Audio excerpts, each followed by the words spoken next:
ओम शांति। आज प्यारे बाप दादा की 27 नवंबर 1987 की अव्यक्तवाणी है। वाणी का टाइटल है बेहद के वैरागी ही सच्चे राज ऋषि।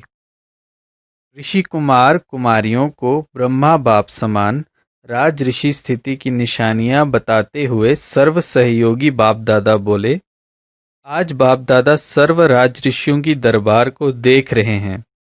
सारे कल्प में राजाओं की दरबार अनेक बार लगती है, लेकिन ये राज ऋषियों की दरबार इस संगम युग पर ही लगती है। राजा भी हो और ऋषि भी हो, ये विशेषता इस समय की इस दरबार की गाई हुई है। एक तरफ राजाई अर्थात सर्व प्राप्तियों के अधिकारी और दूसरे तरफ ऋषि अर्थात बेहद के वैराग वृत्ति वाले। एक तरफ सर्व प्राप्ति के अधिकार का नशा और दूसरे तरफ बेहद के वैराग का अलौकिक नशा। जितना ही श्रेष्ठ भाग्य उतना ही श्रेष्ठ त्याग, दोनों का बैलेंस, इसको कहते हैं राज ऋषि।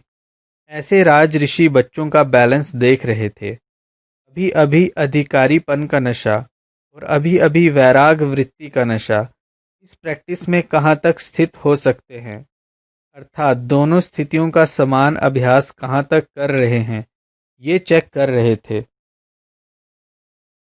नंबरवार अभ्यासी तो सब बच्चे हैं ही, लेकिन समय प्रमाण इन दोनों अभ्यास को और भी ज़्यादा से ज़्यादा बढ़ाते चलो। बेहद के वैराग वृत्ति का अर्थ ही है वैराग अर्थात किनारा करना नहीं, लेकिन सर्व प्राप्ति होते हुए भी हद की आकर्षण मन को व बुद्धि को आकर्षण में नहीं लावे। बेहद अर्थात में संपूर्ण संपन्न आत्मा बाप समान सदा सर्व कर्मेंद्रियों की राज्य अधिकारी, इन सूक्ष्म शक्तियों मन बुद्धि संस्कार के भी अधिकारी, संकल्प मात्र भी अधीनता ना हो, इसको कहते हैं राज ऋषि अर्थात बेहद की वैराग वृत्ति। इस पुरानी देह व देह की पुरानी दुनिया व व्यक्त भाव वैभवों का भाव, इस सब आकर्षण से सदा और सहज दूर रहने वाले। जैसे साइंस की शक्ति धरनी की आकर्षण से परे कर लेती है, ऐसे साइलेंस की शक्ति इन सब हद की आकर्षणों से दूर ले जाती है। इसको कहते हैं संपूर्ण संपन्न बाप समान स्थिति। तो ऐसी स्थिति के अभ्यासी बने हो। स्थूल कर्मेंद्रियां, ये तो बहुत मोटी बात है। कर्मेंद्रिय जीत बनना ये फिर भी सहज है, लेकिन मन बुद्धि संस्कार इन सूक्ष्म शक्तियों पर विजयी बनना ये सूक्ष्म अभ्यास है। जिस समय जो संकल्प जो संस्कार इमर्ज करने चाहें, वही संकल्प वही संस्कार सहज अपना सकें, इसको कहते हैं सूक्ष्म शक्तियों पर विजय अर्थात राज ऋषि स्थिति। जैसे स्थूल कर्मेंद्रियों को ऑर्डर करते हो कि ये करो ये ना करो, हाथ नीचे करो ऊपर हो, तो ऊपर हो जाता है ना। ऐसे संकल्प और संस्कार और निर्णय शक्ति बुद्धि ऐसे ही ऑर्डर पर चले। आत्मा अर्थात राजा मन को अर्थात संकल्प शक्ति को ऑर्डर करे कि अभी अभी एकाग्रचित हो जाओ, एक संकल्प में स्थित हो जाओ, तो राजा का ऑर्डर उसी घड़ी उसी प्रकार से मानना, यह है राज अधिकारी की निशानी। ऐसे नहीं कि 3-4 मिनट के अभ्यास बाद मन माने या एकाग्रता के बजाय हलचल के बाद एकाग्र बने, इसको क्या कहेंगे? अधिकारी कहेंगे। तो ऐसी चेकिंग करो, क्योंकि पहले से ही सुनाया है कि अंतिम समय की अंतिम रिजल्ट का समय 1 सेकंड का क्वेश्चन एक ही होगा। इन सूक्ष्म शक्तियों के अधिकारी बनने का अभ्यास अगर नहीं होगा, अर्थात आपका मन राजा का ऑर्डर 1 घड़ी के बजाय 3 घड़ियों में मानता है, तो राज्य अधिकारी कहलाएंगे व 1 सेकंड के अंतिम पेपर में पास होंगे, कितने मार्क्स मिलेंगे? ऐसे ही बुद्धि अर्थात निर्णय शक्ति पर भी अधिकार हो, अर्थात जिस समय जो परिस्थिति है उसी प्रमाण उसी घड़ी निर्णय करना, इसको कहेंगे बुद्धि पर अधिकार। ऐसे नहीं कि परिस्थिति व समय बीत जाए फिर निर्णय हो कि ये नहीं होना चाहिए था, अगर ये निर्णय करते तो बहुत अच्छा होता। तो समय पर और यथार्थ निर्णय होना, ये निशानी है राज्य अधिकारी आत्मा की। चेक करो कि सारे दिन में राज्य अधिकारी अर्थात इन सूक्ष्म शक्तियों को भी ऑर्डर में चलाने वाले कहाँ तक रहे? रोज अपने कर्मचारियों की दरबार लगाओ, चेक करो कि स्थूल कर्मेंद्रियां व सूक्ष्म शक्तियां, ये कर्मचारी कंट्रोल में रहे व नहीं रहे। अभी से राज्य अधिकारी बनने के संस्कार अनेक जन्म राज्य अधिकारी बनाएंगे। इसी प्रकार संस्कार कहाँ धोखा तो नहीं देते हैं। आदि अनादि संस्कार अनादि शुद्ध श्रेष्ठ पावन संस्कार हैं, सर्वगुण स्वरूप संस्कार हैं और आदि देव आत्मा के राज्य अधिकारीपन के संस्कार सर्व प्राप्ति स्वरूप के संस्कार हैं, संपन्न संपूर्ण के नेचुरल संस्कार हैं। तो संस्कार शक्ति के ऊपर राज्य अधिकारी अर्थात सदा अनादि आदि संस्कार इमर्ज हों, नेचुरल संस्कार हों। मध्य अर्थात द्वापर से प्रवेश होने वाले संस्कार अपने तरफ आकर्षित नहीं करें, संस्कारों के वश मजबूर न बने। जैसे कहते हो ना कि मेरे पुराने संस्कार हैं, वास्तव में अनादि और आदि संस्कार ही पुराने हैं। ये तो मध्य द्वापर से आए हुए संस्कार हैं। पुराने संस्कार आदि के हुए व मध्य के हुए। कोई भी हद की आकर्षण के संस्कार अगर आकर्षित करते हैं तो संस्कारों पर राज्य अधिकारी कहेंगे। राज्य के अंदर एक शक्ति व एक कर्मचारी कर्मेंद्रिय भी अगर ऑर्डर पर नहीं है तो उसको संपूर्ण राज्य अधिकारी कहेंगे। आप सब बच्चे चैलेंज करते हो कि हम एक राज्य, एक धर्म, एक मत स्थापन करने वाले हैं। ये चैलेंज सभी ब्रह्मा कुमार और ब्रह्मा कुमारियां करते हो ना, तो वह कब स्थापन होगा? भविष्य में स्थापन होगा। स्थापना के निमित्त कौन है? ब्रह्मा है व विष्णु है। ब्रह्मा द्वारा स्थापना होती है ना। जहाँ ब्रह्मा है तो ब्राह्मण भी साथ हैं ही। ब्रह्मा द्वारा अर्थात ब्राह्मणों द्वारा स्थापना वह कब होगी? संगम पर व सतयुग में। वहाँ तो पालना होगी ना। ब्रह्मा व ब्राह्मणों द्वारा स्थापना ये अभी होनी है। तो पहले स्व के राज्य में देखो कि एक राज्य, एक धर्म अर्थात धारणा, एक मत है। अगर एक कर्मेंद्रिय भी माया की दूसरी मत पर है तो एक राज्य, एक मत नहीं कहेंगे। तो पहले ये चेक करो कि एक राज्य, एक धर्म स्व के राज्य में स्थापन किया है वह कभी माया तख्त पर बैठ जाती, कभी आप बैठ जाते हो। चैलेंज को प्रैक्टिकल में लाया है व नहीं, ये चेक करो।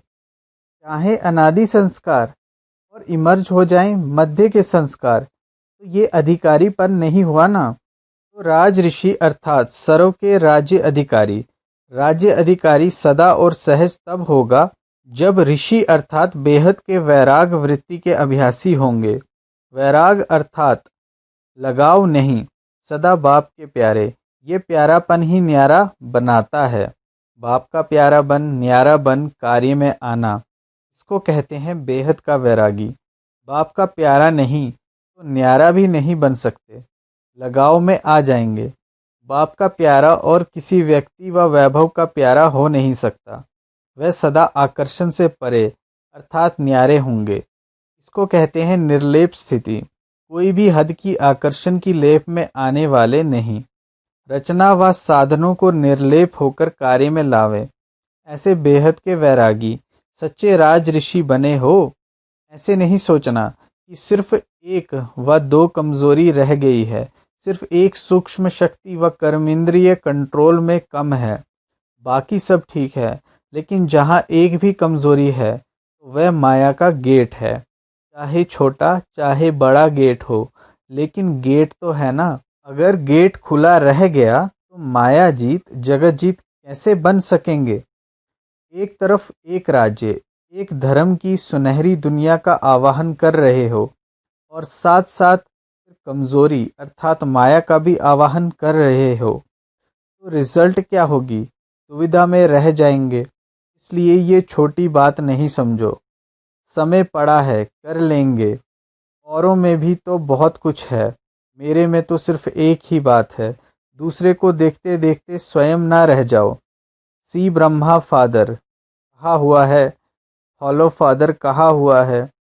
सर्व के सहयोगी स्नेही जरूर बनो, गुण ग्राहक जरूर बनो, लेकिन फॉलो फादर ब्रह्मा बाप की लास्ट स्टेज राज ऋषि की देखी। इतना बच्चों का प्यारा होते भी, सामने देखते हुए भी न्यारापन ही देखा ना। बेहद का वैराग, यही स्थिति प्रैक्टिकल में देखी। कर्म भोग होते भी कर्म इंद्रियों पर अधिकारी बन अर्थात राज ऋषि बन संपूर्ण स्थिति का अनुभव कराया। इसलिए कहते हैं फॉलो फादर। तो अपने राज्य अधिकारियों, राज्य कारोबारियों को सदा देखना है। कोई भी राज्य कारोबारी कहाँ धोखा न दें, समझा। अच्छा, आज भिन्न भिन्न स्थानों से एक स्थान पर पहुंच गए हैं। इसी को ही नदी सागर का मेला कहा जाता है। मेले में मिलना भी होता और माल भी मिलता है, इसलिए सभी मेले में पहुंच गए हैं। नए बच्चों की सीजन का ये लास्ट ग्रुप है। पुरानों को भी नयों के साथ चांस मिल गया है। प्रकृति भी अभी तक प्यार से सहयोग दे रही है, लेकिन इसका एडवांटेज अर्थात लाभ नहीं लेना, नहीं तो प्रकृति भी होशियार है। अच्छा, चारों ओर के सदा राज ऋषि बच्चों को, सदा स्व पर राज्य करने वाले, सदा विजयी बन निर्विघ्न राज्य कारोबार चलाने वाले राज्य अधिकारी बच्चों को, सदा बेहद के वैराग वृत्ति में रहने वाले सभी ऋषि कुमार कुमारियों को, सदा बाप के प्यारे बन न्यारे हो कार्य करने वाले न्यारे और प्यारे बच्चों को, सदा ब्रह्मा बाप को फॉलो करने वाले वफादार बच्चों को बाप दादा का याद प्यार और नमस्ते। हम रूहानी बच्चों की रूहानी प्यारे बाप दादा को याद प्यार और नमस्ते। पार्टियों से अव्यक्त बाप दादा की मुलाकात। पहला, अनेक बार की विजयी आत्माएं हैं, ऐसा अनुभव करते हो। विजयी बनना मुश्किल लगता है या सहज? क्योंकि जो सहज बात होती है वह सदा हो सकती है, मुश्किल बात सदा नहीं होती। जो अनेक बार कार्य किया हुआ होता है वह स्वतः ही सहज हो जाता है। कभी कोई नया काम किया जाता है तो पहले मुश्किल लगता है, लेकिन जब कर लिया जाता है तो वही मुश्किल काम सहज लगता है। तो आप सभी इस एक बार के विजयी नहीं हो, अनेक बार के विजयी हो। अनेक बार के विजयी अर्थात सदा सहज विजय का अनुभव करने वाले। जो सहज विजयी हैं उनको हर कदम में ऐसे ही अनुभव होता कि ये सब कार्य हुए ही पड़े हैं, हर कदम में विजय हुई पड़ी है। होगी या नहीं, ये संकल्प भी नहीं उठ सकता। जब निश्चय है कि अनेक बार के विजयी हैं तो होगी या नहीं होगी, ये कनेक्शन नहीं। निश्चय की निशानी है नशा और नशे की निशानी है खुशी। जिसको नशा होगा वह सदा खुशी में रहेगा। हद के विजयी में भी कितनी खुशी होती है। जब भी कहाँ विजय प्राप्त करते हैं तो बाजे गाजे बजाते हैं। तो जिसको निश्चय और नशा है तो खुशी ज़रूर होगी, वह सदा खुशी में नाचता रहेगा। शरीर से तो कोई नाच सकते हैं, कोई नहीं भी नाच सकते हैं, लेकिन मन में खुशी का नाचना, ये तो बेड पर बीमार भी नाच सकता है। कोई भी हो, ये नाचना सबके लिए सहज है, क्योंकि विजयी होना अर्थात स्वतः खुशी के बाजे बजना। जब बाजे बजते हैं तो पाँव आपे ही चलते रहते हैं। जो नहीं भी जानते होंगे वे भी बैठे बैठे नाचते रहेंगे। पाँव हिलेगा, कांध हिलेगा। तो आप सभी अनेक बार के विजयी हो। इसी खुशी में सदा आगे बढ़ते चलो। दुनिया में सबको आवश्यकता ही है खुशी की, चाहे सब प्राप्तियां हो, लेकिन खुशी की प्राप्ति नहीं है। तो जो अविनाशी खुशी की आवश्यकता दुनिया को है, वह खुशी सदा बांटते रहो। दूसरा, अपने को भाग्यवान समझ हर कदम में श्रेष्ठ भाग्य का अनुभव करते हो, क्योंकि इस समय बाप भाग्य विधाता बन भाग्य देने के लिए आए हैं। भाग्य विधाता भाग्य बांट रहा है। बांटने के समय जो जितना लेने चाहे उतना ले सकते हैं। सभी को अधिकार है, जो ले जितना ले। तो ऐसे समय पर कितना भाग्य बनाया है, ये चेक करो, क्योंकि अब नहीं तो फिर कब नहीं। इसलिए हर कदम में भाग्य की लकीर खींचने का कलम बाप ने सभी बच्चों को दिया है। कलम हाथ में है और छुट्टी है। जितनी लकीर खींचना चाहो उतना खींच सकते हो। इतना बढ़िया चांस है, तो सदा इस भाग्यवान समय के महत्व को जान। इतना ही जमा करते हो ना। ऐसे ना हो कि चाहते तो बहुत थे लेकिन कर न सके, करना तो बहुत था लेकिन किया इतना। ये अपने प्रति उलाहना रह न जाए, समझा? तो सदा भाग्य की लकीर श्रेष्ठ बनाते चलो और औरों को भी इस श्रेष्ठ भाग्य की पहचान देते चलो। वाह मेरा श्रेष्ठ भाग्य, यही खुशी के गीत सदा गाते रहो। तीसरा, सदा अपने को स्वदर्शन चक्रधारी श्रेष्ठ आत्माएं अनुभव करते हो। स्वदर्शन चक्र अर्थात सदा माया के अनेक चक्रों से छुड़ाने वाला।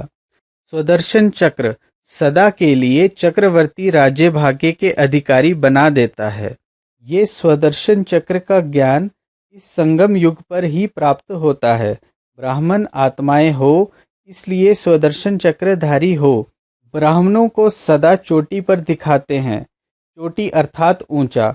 ब्राह्मण अर्थात सदा श्रेष्ठ कर्म करने वाले। ब्राह्मण अर्थात सदा श्रेष्ठ धर्म अर्थात धारणाओं में रहने वाले। ऐसे ब्राह्मण हो ना, नामधारी ब्राह्मण नहीं, काम करने वाले ब्राह्मण। क्योंकि ब्राह्मणों का अभी अंत में भी इतना नाम है। आप सच्चे ब्राह्मणों का ही ये यादगार अब तक चल रहा है। कोई भी श्रेष्ठ काम होगा तो ब्राह्मणों को ही बुलाएंगे, क्योंकि ब्राह्मण ही इतने श्रेष्ठ हैं। तो किस समय इतने श्रेष्ठ बने हो? अभी बने हो, इसलिए अभी तक भी श्रेष्ठ कार्य का यादगार चला आ रहा है। हर संकल्प, हर बोल, हर कर्म श्रेष्ठ करने वाले ऐसे स्वदर्शन चक्रधारी श्रेष्ठ ब्राह्मण हैं। सदा इसी स्मृति में रहो। अच्छा, ओम शांति।